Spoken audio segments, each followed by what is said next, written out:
اگر دنیا کی اگلی بڑی جنگ زمینی سرحدوں پہ نہیں بلکہ ان سمندری راستوں پہ لڑی جائے جو عالمی معیشت کو چلاتے ہیں تو نتیجہ کیا ہوگا؟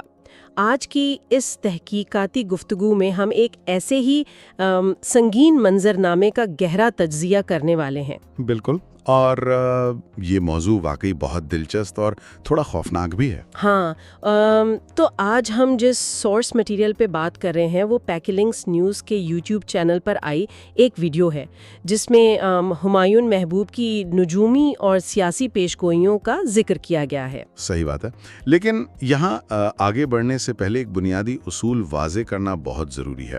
ہمارا مقصد ان پیشگوئیوں یا سیاسی خیالات کی حمایت کرنا قطعی نہیں ہے۔ ایگزیکٹلی، مطلب ہم کسی خواب یا پیشگوئی کا دفاع نہیں کریں، بس یہ دیکھ رہے ہیں کہ اگر یہ سیناریو سامنے آتے ہیں تو عالمی اور علاقائی نتائج کی منطق کیا بنتی ہے۔ تو آغاز وہاں سے کرتے ہیں جہاں اس وقت سب سے زیادہ ہلچل ہے، یعنی مڈل ایسٹ۔ ویڈیو کے مطابق اس موجودہ جنگ کے نتیجے میں عرب ممالک میں رجیم چینج آپریشنز ہوں گے۔ اچھا، یعنی ایسی حکومتی تبدیلیاں جو بنیادیں ہلا دیں گی؟ تبدیل ہی نہیں، بلکہ دعویٰ یہ ہے کہ عرب حکومتیں مکمل طور پر گر جائیں گی، اور جو طاقتیں ایران میں تباہی چاہتی تھیں ان کے اپنے ملک اس قدر تباہ ہوں گے کہ وہ اپنا دفاع بھی نہیں کر پائیں گے۔ حیرت کی بات ہے، مطلب یہ تو ویسی بات ہو گئی کہ جو دوسرے کے گھر پہ پتھر پھینک رہے تھے ان کا اپنا ہی شیشے کا گھر ڈھیر ہو جائے گا۔ بالکل ایسا ہی ہے، اور دوسری طرف ایران کے حوالے سے کہا گیا ہے کہ وہ اس وقت دفاعی حالات میں ہیں، وہاں دھماکے ہو رہے ہیں، ان کی پالیسی بس یہ ہے کہ ہم تو ڈوبے ہیں، تمہیں بھی لے کر ڈوبیں گے، لیکن آخر میں وہ وکٹر بنیں گے۔ ویٹ، لیکن یہاں ایک عجیب سا پیراڈاکس ہے۔ ایک ملک جو لگاتار مار کھا رہا ہو اور دھماکے جھیل رہا ہو، وہ اچانک ایک فاتح یا وکٹر کیسے بن سکتا ہے؟ یہ سیدھا ایسیمیٹرک وارفیئر یعنی غیر متوازن جنگ اور ایکسٹریم ڈیٹرنس کا کانسیپٹ ہے۔ جب کوئی ملک لگاتار حملوں کے بعد دفاعی حالت میں چلا جاتا ہے تو اس کی جیت کا معیار روایتی فتح نہیں رہتا۔ ہاں، جیت کا معیار بس بقا یعنی سروائیول بن جاتا ہے، رائٹ؟ ایگزیکٹلی، ہم تو ڈوبے ہیں، تمہیں بھی لے کے ڈوبیں گے۔ اصل میں ڈیٹرنس کی آخری سطح ہے جسے میوچولی اشورڈ ڈسٹرکشن کا چھوٹا روپ کہہ سکتے ہیں۔ صحیح، یعنی اگر میں تباہ ہو رہا ہوں تو تمہارا جیتنا بھی شکست ہی ہوگی۔ جی، جب دشمن اپنا نظام خود نہ سنبھال سکے اور اندر سے ٹوٹ جائے تو جو ملک صرف اپنا وجود بچا لے اسے ہی فاتح تصور کیا جاتا ہے۔ ان کی جیت کسی علاقے پہ قبضہ کرنے سے نہیں ہوتی۔ یہ تو واقعی سوچنے والی بات ہے، لیکن جب ملک اندر سے کھوکھلے ہو رہے ہوں تو ان کی قیادت پر بھی تو اثر پڑے گا نا۔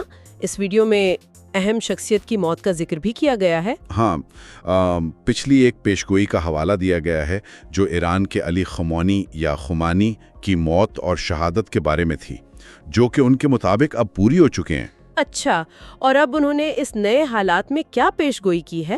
اب ستاروں کی چال کے حوالے سے دعویٰ کیا گیا ہے کہ پوری دنیا میں سے کسی ایک اور نہایت اہم شخصیت کی حادثاتی موت لکھی جا چکی ہے جو عالمی نظام کو ہلا سکتی ہے۔ صحیح، لیکن یہاں ایز اے ہوسٹ میرا ایک تنقیدی سوال بنتا ہے، کیا واقعی دنیا کا نظام ایسی حادثاتی موتوں کے ذریعے بدلتا ہے، یا یہ صرف ان عالمی تنازعات اور خطرات کا نتیجہ ہے جو پہلے سے چل رہے ہیں؟ دیکھیں، سیاسی تحقیق میں یہ ایک بہت گہرا موضوع ہے۔ ایک طرف گریٹ مین تھیوری ہے جو مانتی ہے کہ اہم شخصیات ہی تاریخ بناتی ہیں اور ان کے جانے سے سب بدل جاتا ہے۔ لیکن حقیقت میں نظام کی طاقت اور فریجلٹی زیادہ اہم ہوتی ہوگی، یعنی بارود پہلے سے جمع ہوتا ہے اور ایسی موت صرف ایک چنگاری کا کام کرتی ہے۔ بالکل ٹھیک کہا۔ جب تنازعات اپنے عروج پر ہوں اور ریاستی ادارے کمزور ہو چکے ہوں، صرف اس وقت کسی بڑے کردار کا منظر سے ہٹنا ایک شدید خلا پیدا کرتا ہے، اور پھر اس خلا کو پر کرنے کے چکر میں عالمی کشمکش آگ بھڑکا دیتی ہے۔ ایگزیکٹلی، سسٹم پہلے سے اتنا نازک ہوتا ہے کہ وہ جھٹکا برداشت نہیں کر پاتا، جیسا ہم نے پہلی جنگ عظیم میں دیکھا تھا۔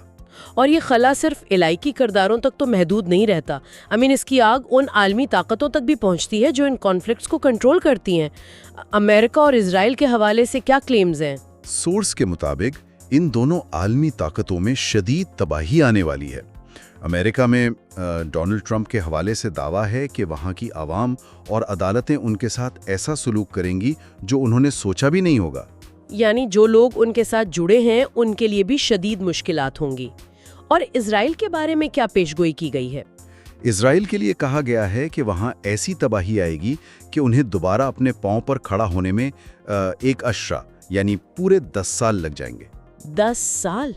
جیو پولیٹیکل تناظر میں یہ معمولی بات نہیں لگتی۔ ایک عام انسان کے لیے 10 سال گزر جاتے ہیں، لیکن ایک اسٹرانگ ملٹری اسٹیٹ کا 10 سال کے لیے رک جانا عالمی نظام کو پیرالائز کر دے گا۔ بالکل ہلا سکتا ہے، اور جو امریکہ کی اندرونی عدالتی کشمکش کا ذکر ہے اسے آٹو امیون ڈیزیز سے تشبیہ دی جا سکتی ہے۔ اچھا، آٹو امیون ڈیزیز کیسے؟ مطلب ایک ایسی بیماری جہاں جسم کا اپنا ہی دفاعی نظام اپنے ہی سیلز پہ حملہ کر دیتا ہے۔ صحیح سمجھیے آپ، جب کسی طاقت کا لیگل اور پولیٹیکل نظام آمنے سامنے آ جائے اور عوام سڑکوں پر ہو تو وہ ریاست بیرونی مسائل پر توجہ نہیں دے سکتی۔ رائٹ، تو اس لیے ان کے اتحادی بالکل تنہا رہ جاتے ہیں، کیونکہ پوری طاقت تو اندر کی آگ بجھانے میں لگ رہی ہے۔ اور جو 10 سال کا گیپ ہے جیو پولیٹکس میں، تو یہ ایک پوری صدی کے برابر ہوتا ہے۔ اس کا مطلب صرف عمارتیں بنانا نہیں، بلکہ معیشت اور فوجی طاقت کا منجمد ہونا ہے۔ واو!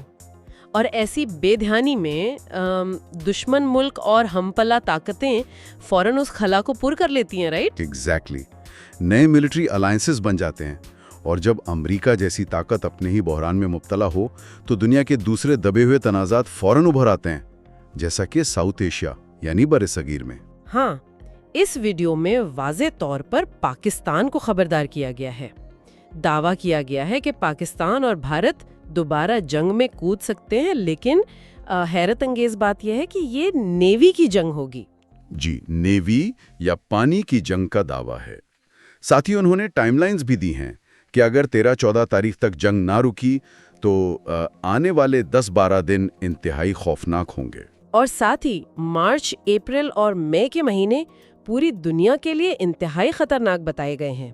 لیکن یہاں ایک عجیب پوائنٹ ہے، جب مڈل ایسٹ میں اصل جنگ زمین اور فضا میں لڑی جا رہی ہے تو یہاں پانی کی جنگ کیوں خاص ہے؟ دیکھیں، نیوی کی منطق کو سمجھنا عالمی معیشت کی بنیاد کو سمجھنے جیسا ہے۔ ماڈرن وارفیئر میں کسی ملک کو تباہ کرنے کے لیے اس پہ زمینی حملہ کرنا ضروری نہیں ہوتا۔ اچھا، یعنی اگر کسی ملک کی سپلائی چینز اور پورٹس کو بلاک کر دیا جائے تو اکانومی ویسی ہی چوک ہو جائے گی؟ بالکل، سمندری راستے خصوصاً انڈین اوشن عالمی تجارت اور تیل کی اہم شارگیں ہیں۔ اگر وہ چوک ہو جائیں تو ملک ہفتوں میں گھٹنوں پر آ جاتا ہے۔ یہ چوک ہولڈ والی اسٹریٹجی واقعی زمینی حملے سے زیادہ تباہ کن ہے۔ اور یہ مخصوص ٹائم لائنز دینے کا کیا سین ہے؟ کیا یہ سائیکولوجیکل پریشر بلڈ کرنے کے لیے ہوتا ہے؟ ہاں، اس قسم کی ہارڈ ٹائم لائنز کا ایک بڑا مقصد نفسیاتی دباؤ ہی ہوتا ہے۔ جب ایک مخصوص ڈیڈ لائن دی جاتی ہے تو خوف اور بے یقینی کو ہتھیار بنایا جاتا ہے۔ صحیح بات ہے، لوگ پھر ہر چھوٹی موومنٹ پر گھبرانے لگتے ہیں۔ سمندری راستوں کو چوک کرنے کا یہ تصور واقعی سنگین ہے۔ اگر پوری گفتگو کی کڑیوں کو ملایا جائے تو یہ ایک تباہ کن چین ری ایکشن لگتا ہے۔ بالکل، شروعات عرب ممالک کی تباہی سے ہوتی ہے، پھر ایران کی بقا اور کسی اہم شخصیت کی حادثاتی موت، جس کے بعد عالمی طاقتوں کا پاور ویکیوم بن جاتا ہے۔ ہاں، اور اس پاور ویکیوم میں ساؤتھ ایشیا میں سمندری جنگ کا منڈلاتا خطرہ، یہ ساری کڑیاں دکھاتی ہیں کہ نظام اندر سے کتنا کھوکھلا ہو چکا ہے اور بس ایک آخری دھکے کا منتظر ہے۔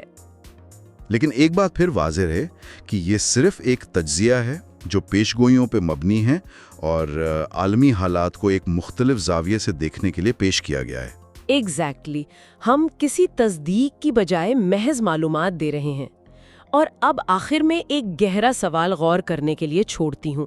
آج کے دور میں جہاں عالمی طاقتوں کے پاس اربوں ڈالر کی انٹیلیجنس ایجنسیز اور سپر کمپیوٹرز ہیں، وہ یوکرین کی جنگ یا اکتوبر 7 جیسے اہم واقعات پیشگوئی کرنے میں فلاپ ہو گئے۔ بالکل، جب ٹریلینز آف ڈالرز سے چلنے والا ڈیٹا دنیا کو خطرات سے آگاہ کرنے میں ناکام ہے تو کیا عوام گھبراہٹ میں واپس نجومیوں کی طرف دیکھنے لگی ہے؟ یہ ایک بہت ویلڈ سوال ہے۔ انٹیلیجنس فیلیئرز واقعی بہت عام ہو گئے ہیں آج کل۔ سوچنے پر مجبور کرتا ہے کہ ہم اپنے عالمی نظام اور مستقبل کی بنیاد آخر کس چیز پر رکھ رہے ہیں۔